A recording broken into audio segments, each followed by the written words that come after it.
Good morning, everyone. Today is Thursday, October 24th, 2024, and welcome to the New Possibilities Hour, part of the Will Work for Food project founded by Natalie Armstrong Motan. Every Thursday morning, Jean Lawler and I are delighted to host another cutting-edge webinar for mediators, arbitrators, lawyers, and everyone who negotiates. As you know, there's no charge for these great webinars. Rather, we ask people to contribute to a food bank if they like what they see. And one of my favorite parts of the webinar each week is when we announce the running total of just how much our generous audiences have contributed since the series began in the spring of 2020, how much people have contributed in honor of our great speakers.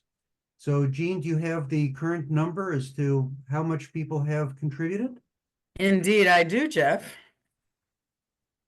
Please do the honors. Okay.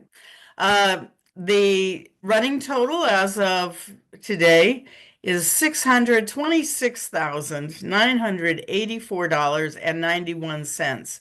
And this is just amazing. And I would remind everyone that on the willworkforfood.news website, there is a button you can press to tell us the amount of your donation. If you either don't have our email address handy or Natalie's or however you would communicate, you could go back, you can use that button to tell us at any time during a presentation or not otherwise what the amount is.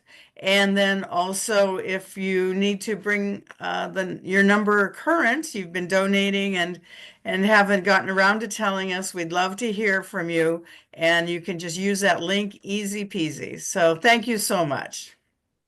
Fabulous. Thank you, Jean, Natalie, and everyone who's contributed and spoken on the program. Today we have another great guest, Serena Rwejuna. Serena is a partner in the international law firm of White & Case, co-head of the energy markets and regulatory practice, and co-head of the Global Green Policy Regulation and Initiatives Strategic Specialty area. Serena will be presenting on overlooked skills, effective communication, empathetic leadership, and executive management for lawyers. Serena Rwejuna is a strategic and innovative leader with over 15 years of experience in finance, energy, regulation, leadership, and law. She was honored in 2024 by oil and gas investor Hart Energy as one of the most influential women in energy and recognized as a multifaceted leader with a career described as a masterclass in leadership, dedication, and impact. She's a Chambers-ranked entrepreneurial partner who is formally trained in psychology, business management, public policy, and the law. Serena has developed a dynamic, multidisciplinary legal practice focused on innovation, value creation, regulatory strategy, risk management, project development, and problem solving in highly regulated, customer-facing, quickly evolving, and fast-paced industries.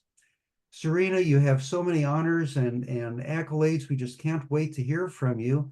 Please tell us a little bit about the food bank to which you would like people to contribute if they are able, and then on with the presentation. The floor is yours. Thank you so much, Jeff. It is a pleasure to be here, and thank you for that kind introduction. I am based in Washington, D.C. I have lived and worked in the district proper for the last 12 years. As you may know, food insecurity as well as the rates of individuals experiencing homelessness in Washington, D.C. Have been growing, especially throughout the pandemic and in the years since then. So I am asking that if you enjoy today's presentation, that you please make a donation to the Capital Area Food Bank, which serves the greater Washington, D.C. area. They do great work. There is incredible need, and any contribution of any size will go a great way in helping the folks who live and work here in our nation's capital. Wonderful. Thank you. And now for overlooked skills. Please make them no longer overlooked. Wonderful. Thank you so much. As Jeff said, I'm an energy attorney, but my passion is leadership. I went to business school before law school, and so I studied management, I studied leadership, I studied communication, and it was very interesting to see the focus on these skills and attributes in business school as compared to law school. Law school certainly did not put the same emphasis on those skills. I think we are seeing a slight shift in the tide, but there's certainly a long ways to go. So I won't be speaking about energy today, but I will be speaking about these skills that I think are transferable to any career, whether it's in the law or adjacent to the law. And hopefully you will find this presentation informative. If you have questions, if folks have the ability to ask questions, please feel free. I want this to be interactive to the extent that's possible. And if not, I have saved some time for questions at the end if folks would enjoy that. But let's dive in. So, common complaints about young lawyers. I have been practicing in big law, quote unquote, for my entire legal career. And having been on both sides of the table as both an associate and now a partner and a practice group leader, there are common themes that have developed when it comes to the complaints or the areas for improvement that are identified in associates and other junior attorneys. And some of these qualms may be tied to generational shifts, which we'll discuss a little later on in this presentation, but some are clearly tied to the topics that we're going to discuss today, which are communication, leadership, and management. These skills are not part of the traditional US law school curriculum. They may be interwoven into certain classes, but we're not at the point where every law school has a required class on leadership for lawyers, which is surprising because in our practices, in our daily lives, we are leaders, we are managers, we are communicators. Whether we are formally trained to be so or not. And so today I want to hone in on that. And I will share interestingly, despite the fact that there aren't these courses, there's even still today pushback as to the impact or the importance of teaching and developing these skills in the classroom. So to a certain extent, there seems to be a gap and a missing of the mark between what academia believes may be helpful for practitioners once they enter the real world, and what folks who are on the ground teaching and leading and collaborating with young lawyers want and need. And so the complaints, ineffective executive communication. I think we can all imagine the scenario where you get the email that is just an idea dump. It's a word dump. It's hundreds or thousands of words or pages, when we all know that a busy executive is not going to have time to sift through that. We need crisp, efficient, effective communication, whether it's written or whether it's oral. Another big complaint, and I should have put this in air quotes, is lack of ownership. And that what that means can vary person to person, but it's this idea of stepping up, of managing, of leading, of not just being reactive or responsive, but being proactive. And as especially in law firms, we see billable rates and continue to increase. Clients want to get value for the money that they're spending. And so how do we ensure that the teams who are working on projects are really leaning in and owning the work that they're doing? And then the third is poor management skills. And again, their management is something that is focused on in business school and other professional schools, but not so much in law school. So if these skills aren't taught in the classroom, are they learned on the job? I think some may assume that is the case. Unfortunately, that's not always true, though. As you can imagine, between billable hours, client demands, the pressures of business development, our commitments outside of our day jobs, managers aren't always taking the time to intentionally develop communication or leadership or management skills in young lawyers. And so what's the result? We end up with attorneys who perhaps can deliver the best oral argument and draft the crispest brief and close the deal the fastest. And they're praised and elevated within the profession, even though they may be lacking in skills like effective communication or strong leadership and executive management.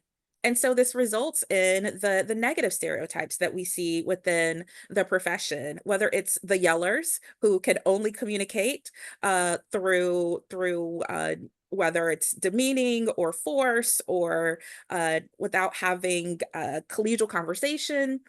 Their complaints of not being effective at giving feedback and develop and hone your skill and your craft. And if you're not receiving that feedback as you are developing, you leave opportunity on the table. When it comes to teamwork, sharp elbows, how many times have you heard the horror story of the partner who doesn't want to share origination credit, or who may not want to collaborate unless they see the benefit for them? These qualities I speak to a lack of, whether it's empathetic leadership, whether it's effective management. These skills can really hurt in the long run the institutions, the law firms, or their clients, because you're not able to deliver the best product when you don't have a well-rounded team and an effective team.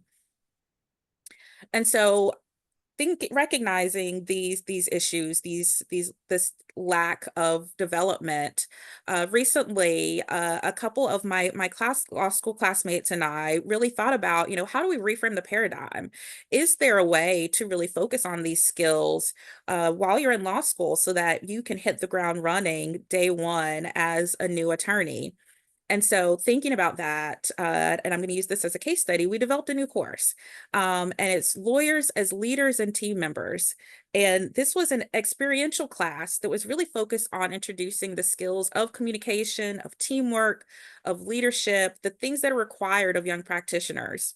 And I can tell you that I thought this will be the easiest sell ever. This course that's going to give students what they need to hit the ground running from day one as a practicing attorney, and not someone sitting in a theoretical classroom. But we had to make a sell because these courses don't exist across the board. There were questions about, men, and ultimately we were able to convince the university to make it a course available to second and third year law students, and available as an elective. But my position is that this should actually be a course that's required of all law students.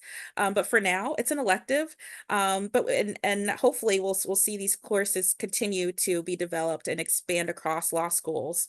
But some of the objectives we wanted to focus on were conflict resolution, which the negotiators and mediators on the line certainly can appreciate the importance of. Problem solving, which is what we do at our core as attorneys. Effective communication and collaboration. Self-evaluation, which also ties into self-reflection, and evaluation of others. These are skills that are critical if you are going to be successful in a well-rounded way in the legal profession, but that you may not learn otherwise in law school, and you may not learn on the job, unfortunately. So in this course, we took a few avenues for really diving into these topics with students. One, we focused on an understanding of communication and leadership styles and skills. And so focusing on your strengths, focusing on opportunities for growth, and in a bit, we'll dive into some of those. We focus on skills for identifying how and when to manage up, to manage down, and to collaborate within a team. Something that I learned in coming through law firms and working in big law is that managing up can be as impactful as managing down. But that can be intimidating, particularly for young practitioners in any field. Practice navigating difficult conversations and team dynamics, providing and receiving feedback, and then different perspectives on diverse styles and forms of leadership, and knowing when to adapt your leadership or management style to fit, whether it's a particular project, a particular team, or the professional or other setting that you're in. And so through this course, designed it to include living case studies.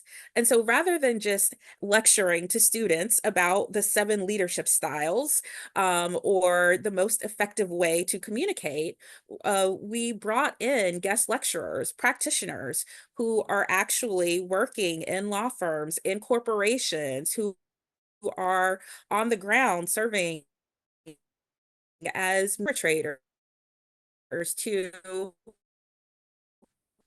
discuss their experiences, share their real life text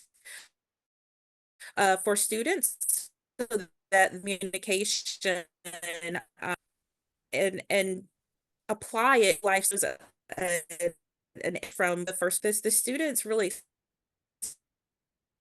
explored the distinction between managers and it was interesting. They identified as individuals who've been given a role for leadership as being tied to who you are, and they astutely recognize that not all managers are necessarily leaders, and the reverse can be true. You may have leaders who have no official title, but are serving in that practical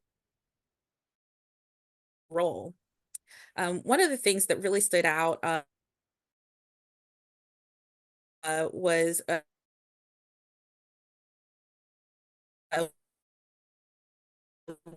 we asked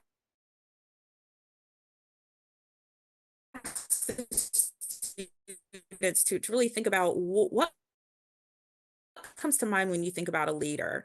And so they developed this idea cloud, and they identified uh, characteristics and qualities like culture setting, visionary, goal setting, energizing, communicator, empathy. How many of you over the course of your career were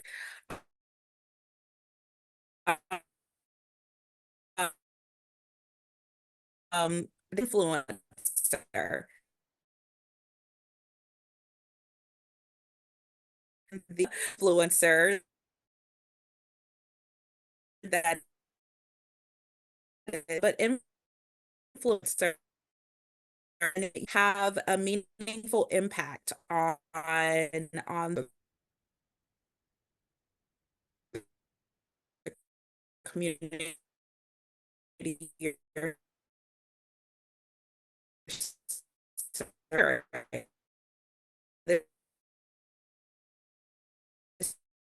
This newer generation,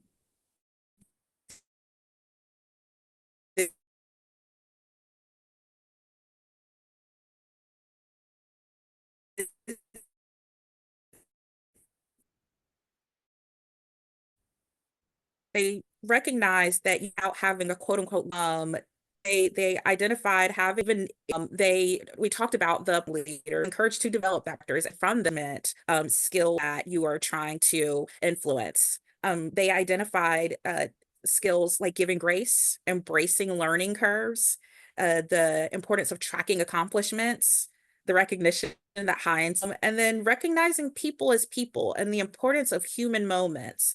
And as we'll see later on in the presentation, these these qualities and takeaways that these students identified are actually skills and qualities that research has shown leaders. So, is it too late if you didn't have this course in law school, if you didn't have a class on uh, effective leadership and communication as a 2L or 3L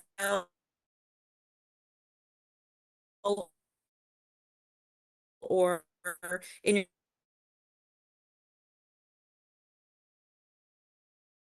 your graduate school program is all lost? Luckily, the answer is no. For those are hopeful of helping to build and develop those skills in others, the teams that we lead. And the first thing I want to dive into is effective executive communication. There has been a lot of research around communication, what's most effective, how you develop communication skills, and the five key traits here come up time and time again in the research as that's exploring effective communication, and that's especially effective communication at the executive level, whether you're in the C-suite, whether you are a partner or a senior manager or a senior director. And quite frankly, I think these flow down the chain to those who are in non-executive roles as well. But the first is to have an audience first attitude. And here the takeaway is that it's not about necessarily what you say, it's about what the audience really needs to hear. And a perfect example here is that you wouldn't use the same talking points when addressing your board of directors as you might in an all staff meeting. While the message may be the same, how you convey it can have a significant impact on how effective your message is received. The board might be very focused on detailed financial updates. What are the long-term growth projections, running through the P&L, going through the balance sheets, whereas your employees, they're probably more focused on how is this all going to impact me? How is this going to impact my bonus? What is this going to mean for day-to-day operations? What is this going to mean for my lived experience as an employee in this institution? And so, for effective executive communication, understanding how to approach each conversation and each interaction through the lens of the audience can be very helpful in tailoring your communication so that it's received in the best way. This next point, listening is key. Communication is certainly about the message that you are attempting to convey, but it's also about listening. And that's listening to ensure that the message that you hope and believe that you are sharing is being received properly, but also listening to make sure that you understand what it is that your audience needs and wants. And so you won't understand what's needed and what's wanted from your stakeholders, whether those are your customers, your employees, the community, your senior leadership, if you aren't actively listening to them. And this isn't just listening to respond, but listening to truly hear and to reflect and to comprehend. Um, to get an idea of what your stakeholders are interested in, there are a number of ways you can do this. You can distribute surveys, you can have focus groups, use suggestion boxes, facilitate group or one-on-one conversations, but you can't just collect the data. You then have to internalize it. You have to take that feedback, you have to really analyze it, understand it, and then incorporate it. Because one of the most ineffective things you can do is to solicit feedback and then not actually utilize it. Telling your audience that I hear you, and then they see nothing that reflects that they were heard and seen can be more harmful than not even asking for their input in the first place. And so keeping feedback top of mind when you're preparing your communications and when you're delivering them is another critical key to effective communication. And active listening is one of the best ways to hone in on that point. The next is the art of storytelling. No one wants to sit and just hear a data dump.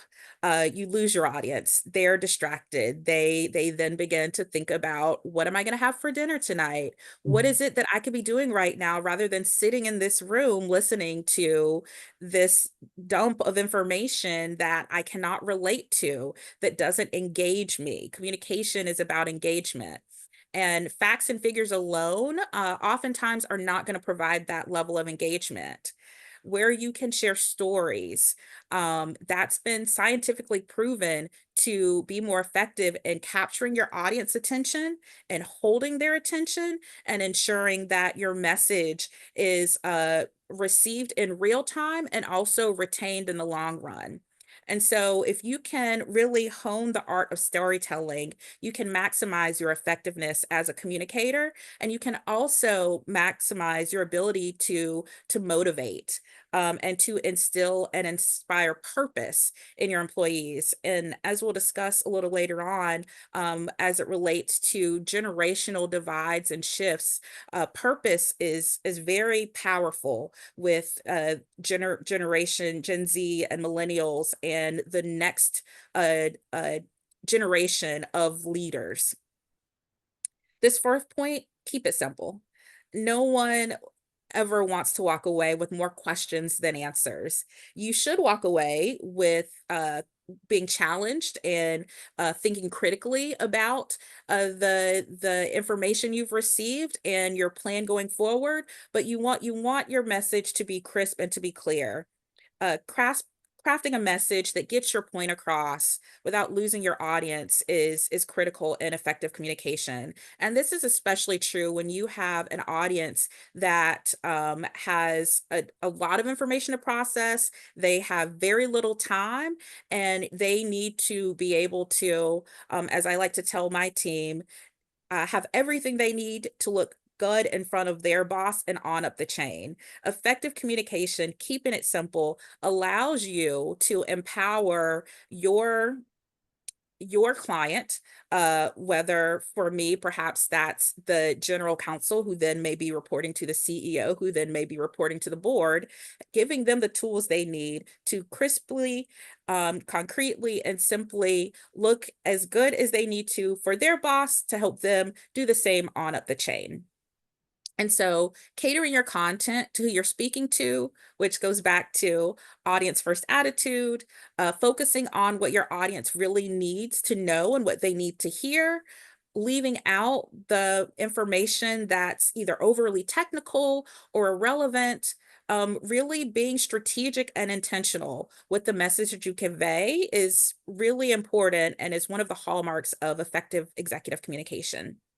And then the Excuse final me, is, Serena, can I yes, ask you a question? So yes, Jeff.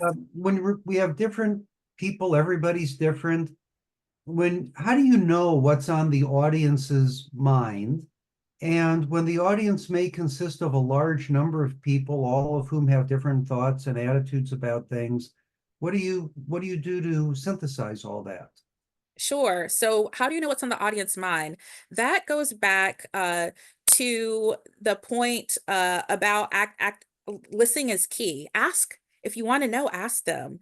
In my role in executive communication, I ask my clients, what is it that you're most focused on? What would you like for us to hit on in this meeting? And give me a ranking. Let me know what's their number one priority that we definitely should hit here, and let me know what, if we have time for it, we'll get to it, but this isn't necessarily like the top priority right now. You would be surprised how few times people actually just ask the question.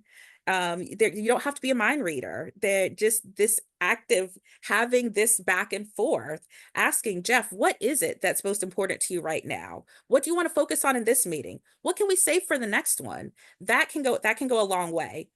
And how do you handle a diverse audience? There, I think keeping it simple allows you to hit a number of points. If you know that your audience is very diverse, if you have a crisp, clear message, you can convey more in a short amount of time than if you're rambling and you're going around in circles.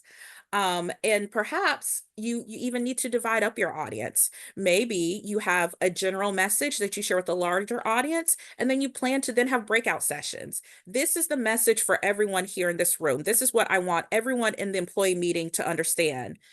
Next, we're going to have breakout sessions, and we're going to have the operations team focus on X. We're going to have the communications team focus on Y. We're going to have compliance focus on Z.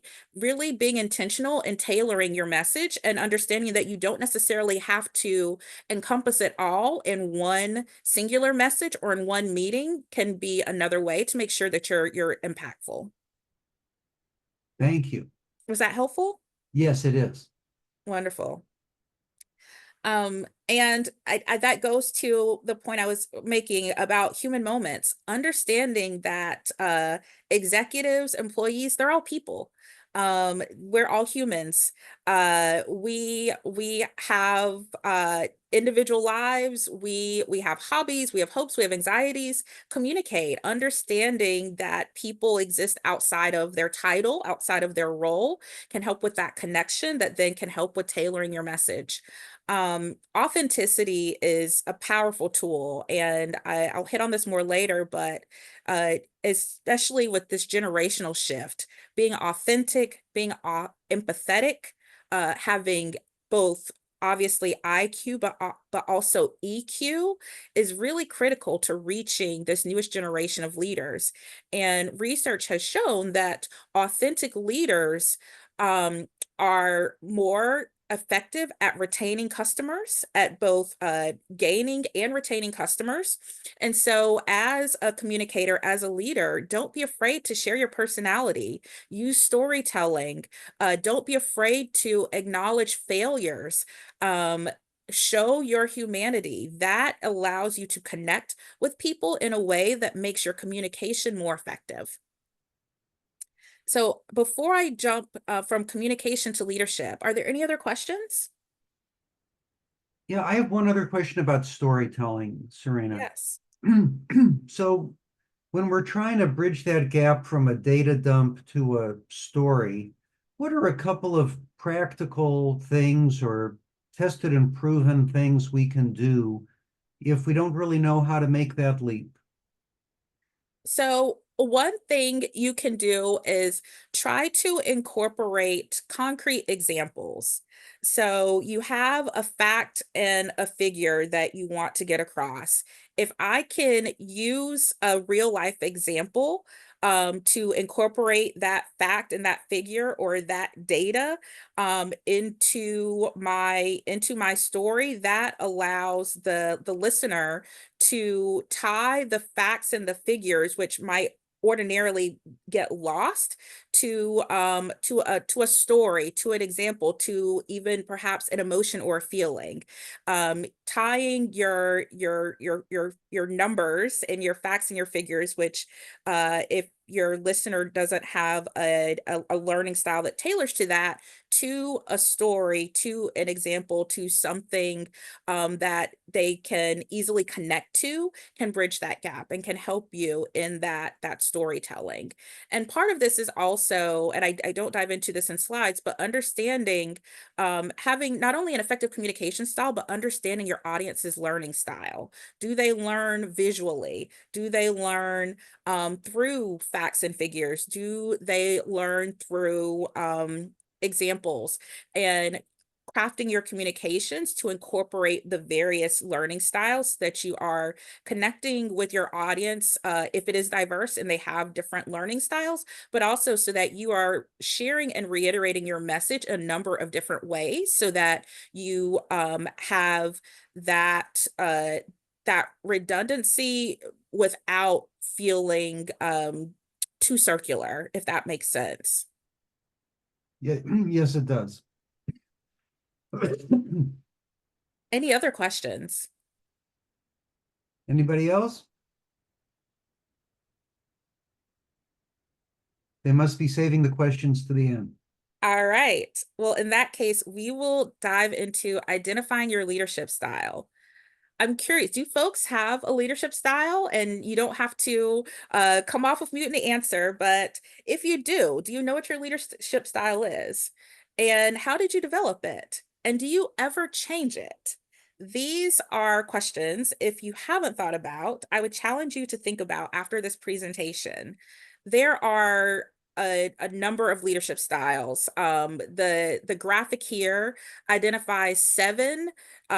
You could find any number of research or graphics that identify others, but these 7 here are pretty common. They may be described slightly differently by different researchers, but they often come up. The first is autocratic, and this is really tied to quick decisions.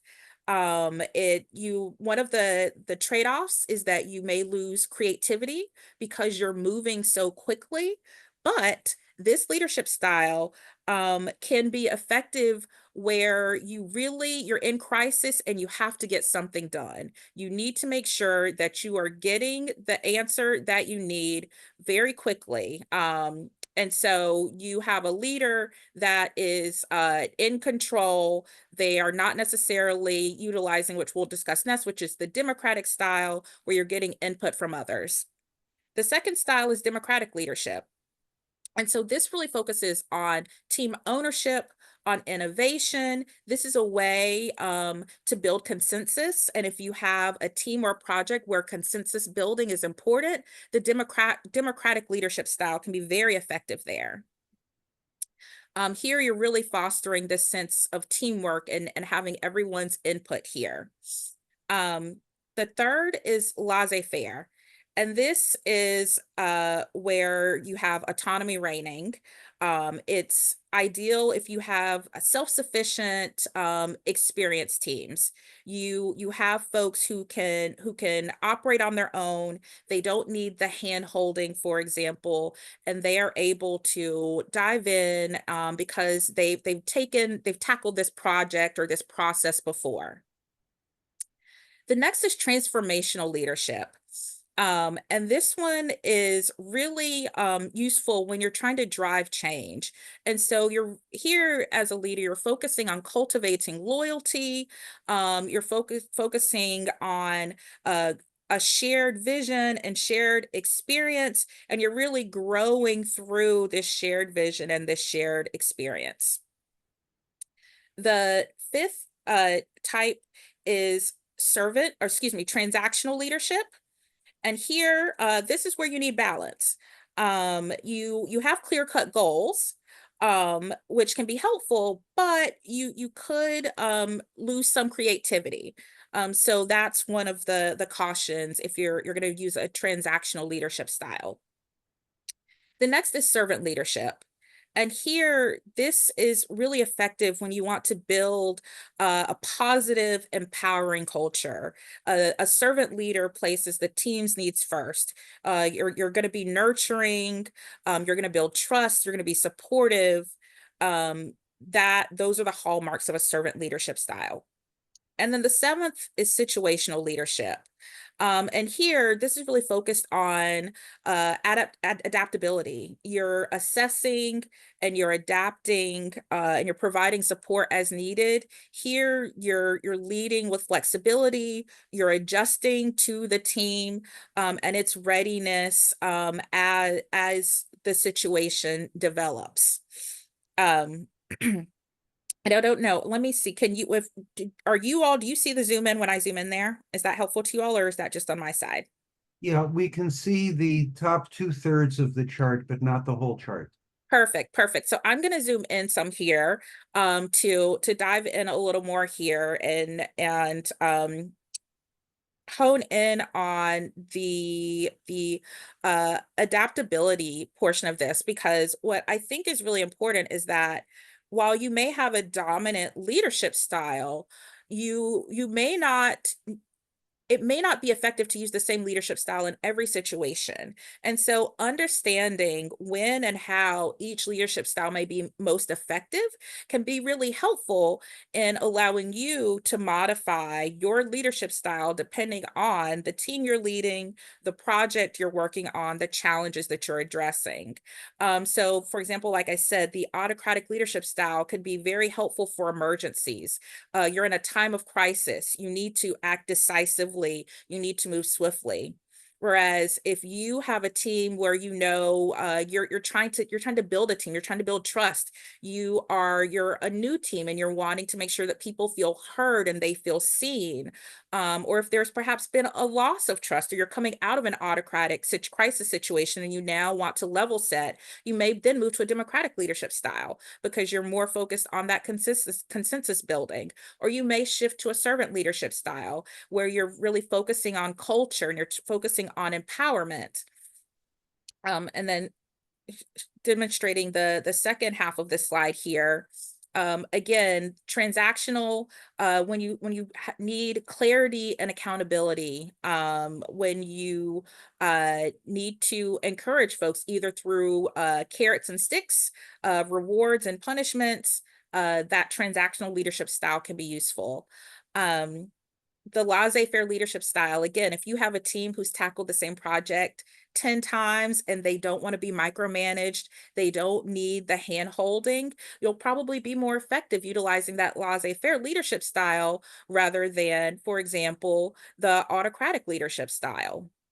Um, and then transformational here again, and with this newest generation that is very much focused on purpose, focused on passion, focused on impact, really making sure that there is a shared vision, that your teams understand why they're doing what they're doing and the impact it's going to have. Using that transformational leadership style can be very effective with with this newest generation of leaders and employees, because they are um, more so than other generations, according to the research, which is still developing, much more focused on change and on impact and on purpose. So I'll zoom back out there and I will pause and see if folks have questions. I don't know if anyone wants to share their leadership style and whether it's and how it's been effective, excuse me, or if anyone has had issues with a particular leadership style, and open the floor if anyone has anything they'd like to share, questions they'd like to ask. Well, Serena, I'd be curious to know, what is your leadership style and how do you use this? Can you give us an example in storytelling mode of how you have adapted your own behavior or style to meet a particular challenge? Yes. So I will give you an example. When I lateraled over to White and Case 3 years ago, and when I came in, I had the challenge of bridging and molding a new team. I had myself and a team of associates who were coming from my prior firm, and we were joining a team of a partner and associates who were at the existing firm. And we had the challenge of bringing together these two groups who did not know each other, who had rightfully so loyalties to each other, having worked together for many, many years independently. And I had the challenge of bringing this group together to be a cohesive team. And so I focused initially on a democratic leadership style. I really wanted to breathe life into this new team. I wanted folks to know that they would be heard, that they would be seen. And I also, my go-to leadership style is servant leadership, but I melded it with the democratic because I wanted folks to know that I wasn't going to come in and be an autocratic leader and dictate, this is how things will go. I am your new co-head. I wanted folks to know that we're doing this together. We are going to learn in real time. We're going to learn together. We are going to develop our best practices through consensus building, through being heard, through being seen. And that was very helpful in one, avoiding the team who previously existed at the firm from feeling like I was coming in and taking over, and feeling like they would have no say in what their future looked like going forward. And two, it was helpful in building strong relationships and trust amongst a group of people who previously did not know each other. Okay, Um, that's helpful. Yes, thank you, thank you. And so again, to the storytelling, one way that I effectuated this, and this goes back to communication that we were just discussing. When I joined the team, we decided to revamp how our team meetings were run. And something that was very important to me was understanding that people are human. We exist outside of the billable hours that we bill every day. There is more to us than the latest memo that needs to be drafted or the deal that needs to be closed. And so, using a democratic leadership style, I asked folks what they thought about having a rotating leadership for our team meetings, meaning I would be there as the partner to support, but I would also empower if they wanted associates to raise their hand and to lead meetings on a rotating basis. And they really liked that idea. And so we discussed how that would go about. Would they develop the agenda? Would they just develop the agenda? Would they develop the agenda and lead the meeting? Would they do one of the other? Would one person volunteer to always do it? Would they rotate? And we thought through what would be most helpful to each person as they were trying to develop their own leadership skills. But then the other thing I did is in a way, in an effort to show them that I appreciated who they were outside of the, I'll call it economic value they added. I asked them to humor me in implementing a human moment at the beginning of every team meeting. And what this was is that at the beginning of every meeting, before we run through active matters, before we discuss business development, before we discuss thought leadership, we have a moment where everyone who would like to has an opportunity to share something that has nothing to do with work that they would like for the rest of us to know.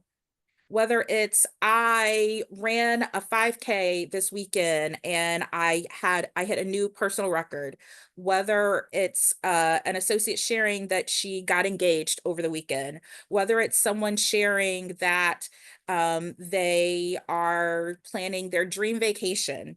And I told them if it was too hokey that we would use this democratic process and we didn't have to continue it, but I asked they humor me and we try it once, and they loved it. And so now we begin our team meetings with this human moment, and we pause and reflect and remind ourselves that we are individuals and we have lives outside of the daily demands and pressures of our work, and that helps to build that sense of connection, that sense of community. And when you know that if you're going to be working long hours and you're going to be stressed out and you're going to be in the trenches, if you're there with people who you know and appreciate beyond them just being the senior associate or the junior associate, if you know about them at their core, if you appreciate them for more than what they are substantively adding, it makes that experience more enjoyable, and it makes you more willing to be okay saying, yes, I will roll up my sleeves. I'll stay up late because I know that you're going to be right there with me in the trenches. I'm okay, pushing myself to the limit now because I know that when I need time to step away, you're going to have my back. And so really try to focus on incorporating the aspects of effective communication with the aspects of effective leadership to really build a cohesive unit and a team that functions efficiently and effectively. And that feeds into our next slide, which is on effective teamwork. Research has shown that while it can be powerful to be an effective leader, you are most effective when you have an entire team that is effective. And these are the qualities and distinctions, and this graphic comes from Bain and Company and research and studies that they've done. These are qualities of effective teamwork. And so at the center of it all, you see collaboration. And this is the idea that by building relationships that are based on trust, based on inclusion, where you are intentionally engaging with others, where you are supporting one another, you win more often, and you have team wins rather than individual wins. Drive is another. So showing resilience, working together to be able to overcome obstacles in the long run, being prepared, being able to debate, to have a healthy disagreement, to be able to receive and give feedback. That drive characteristic is a key component of effective teams. embracing change, being dynamic, being adaptable, that is critical. And we'll discuss in the next slide how that is especially true now, where we live in times where there are crises on top of crises. We're not in a stable period of time where we're dealing with one singular crisis at a time. That ability to be adaptable, to be nimble, to be agile is very critical for effective teams. Direction, being able and feeling that you can contribute, that you can build alignment, and that everyone is acting to understands and then is acting towards a shared vision and purpose and strategy is critical to effective teamwork. And then finally, discipline. Making sure that you clearly understand tasks, that you have efficient information flow, that you have practices and procedures and processes around best practices so that you can work efficiently and effectively. That discipline is critical to effective teams. All right, I'm going to keep going. So we've got about 10 minutes left.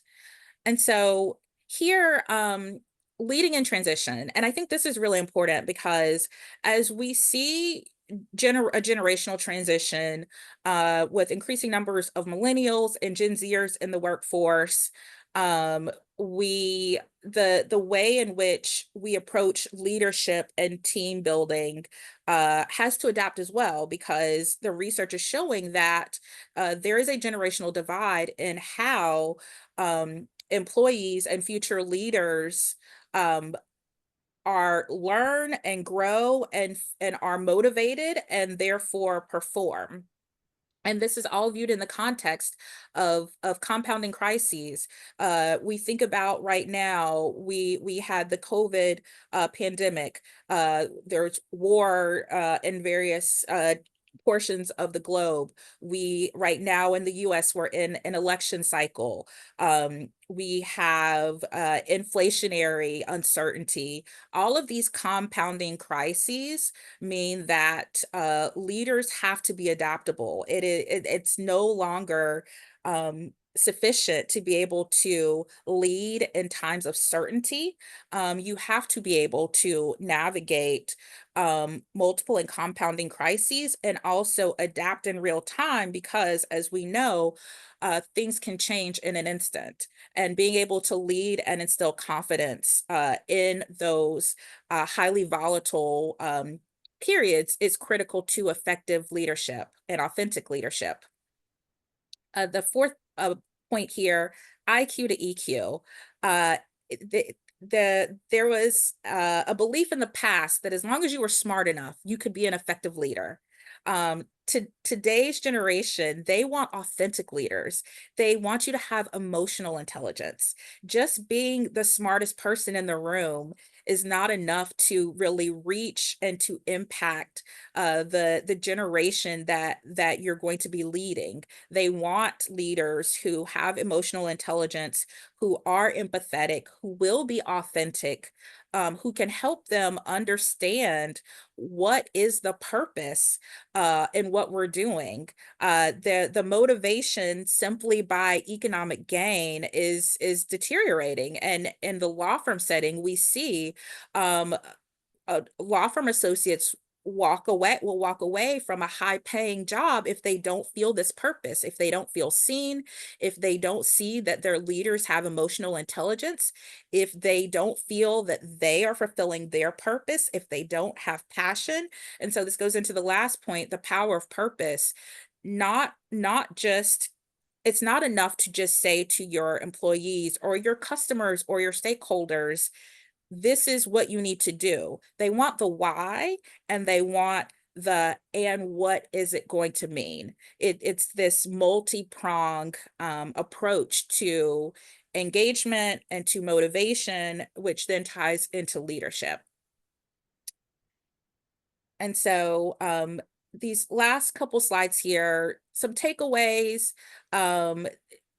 just thinking about leadership, communication, management, leaders. And I see there's a hand raised, and I'll pause here. Tina, if you want to come off mute, and happy to take the question.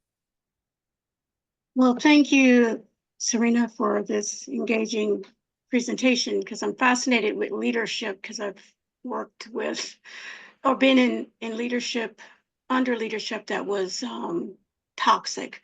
So what I'm hearing from you is that you've integrated effective empathy in your leadership style while maneuvering through appropriate leadership response. So I wondered, in terms of working with teams where they've been in a dysfunctional team environment, climate, and trust and psychological safety are not present, Mhm. how, like, I'm wondering if that shifting from leadership style, which mine is servant and situational, if how can I transition so that I'm not losing trust, or how can I build trust with that type of team? Thank you. Yes, that is a great question, and it's something that comes up very often. Authenticity is critical there, especially where there is a lack of trust, where folks have are healing or recovering from a toxic uh team environment or a toxic leader. Having that authenticity is one way to build that trust and to begin to lay a new foundation where folks feel comfortable, one, expressing and acknowledging where they are and what they've been through, but then being a safe space to provide the tools and the resources to grow from there. I think sometimes leaders may be afraid to acknowledge the challenges. You don't want to talk about the ugly stuff. You don't want to necessarily harp on the negative, but there is something powerful in acknowledging and recognizing and hearing um where people are, meeting them where they are, and then coming together to figure out what is it that you need individually, and then that we need as a team and as a group to grow from this and to move forward. And so the listening, the open communication, and the authenticity can be very powerful in that. Thank you. And to this slide here, I think that really goes to a leader as counselor, leader as teacher, leader as advocate, especially where you have folks who have had negative experiences with leaders. You may have to go back, and part of it is undoing some of that harm, recognizing it, acknowledging it, and then helping to grow from it. And then my last slide here, just a few lessons learned, and then we'll use the last 3 minutes for questions. People are watching, whether you are in an official leadership role or not. Know that others are they're learning from you, and they're watching you. And not all leaders have official titles. Those relationships matter. Tina, this goes again back to your question, building that relationship of trust, building that community of care, being empathetic, being authentic, letting people know that I hear you, I see you, I'm listening to you, and I want to work with you to rebuild this trust and to strengthen us as individuals and us as a team can be very powerful.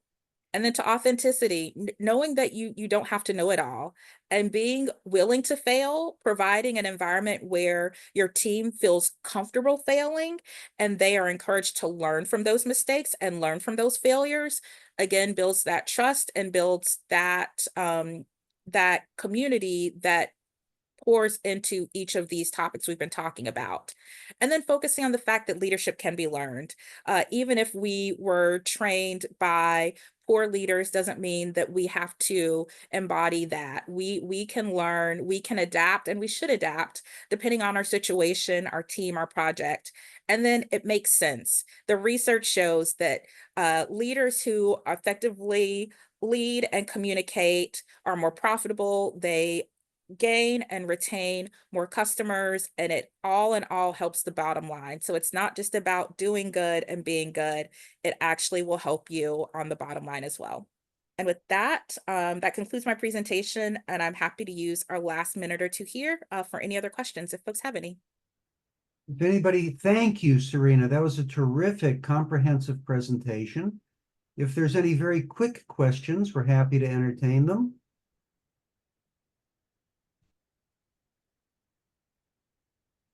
And I should have Okay. put my email address here, but if anyone thinks of anything after the fact and you want to reach out, please feel free. You can find me, Serena, spelled like the tennis player, on the White and Case website, or please feel free to find me on LinkedIn and connect with me there. I love this topic and I'm happy to discuss it anytime. Fabulous. Fabulous. I have a question. Yes, David.